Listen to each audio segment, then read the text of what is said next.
In this step-by-step tutorial, I will teach you how to add DotLottie animation files to your Framer projects for added creativity and design flair. Begin this project by exploring various animations on the Lottie Files website.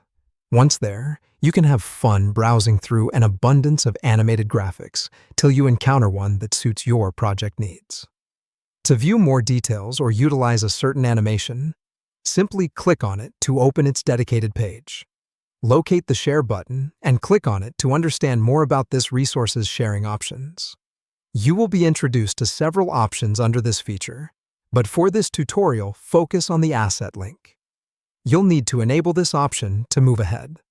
Importantly, when selecting the format in which you wish for the animation to appear on your Framer project, opt for the DotLottie format. The next step involves copying the asset link generated by Lottie Files. This link is your key to incorporating the chosen animation into your Framer project. Proceed to open your chosen Framer project where you wish to add this DotLottie animation.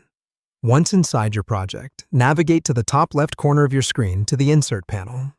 Click on this panel to access the Media section, where you will find the DotLottie component awaiting your selection. If you're having trouble pinpointing this component, don't hesitate to use the search bar for quicker access. After selecting the DotLottie component, either click on it or drag it onto your canvas. Either method will achieve the same result. Your next task is to add the animation link to the DotLottie component on your canvas. To do this, select the component by clicking on it. You should then observe a Properties panel appear on the right-hand side of your screen.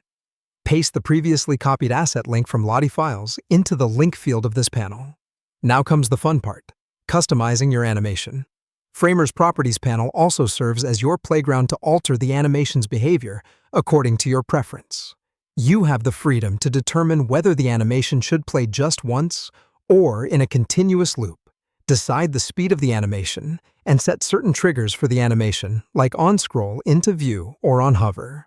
Furthermore, if your animation possesses a transparent background, you can tailor the DotLottie player's backdrop to be transparent too. Finally, preview and publish your masterpiece. Use the preview function to acquaint yourself with your project's overall look, including the animation. If you are pleased with the look and feel, proudly publish your Framer project for the world to admire.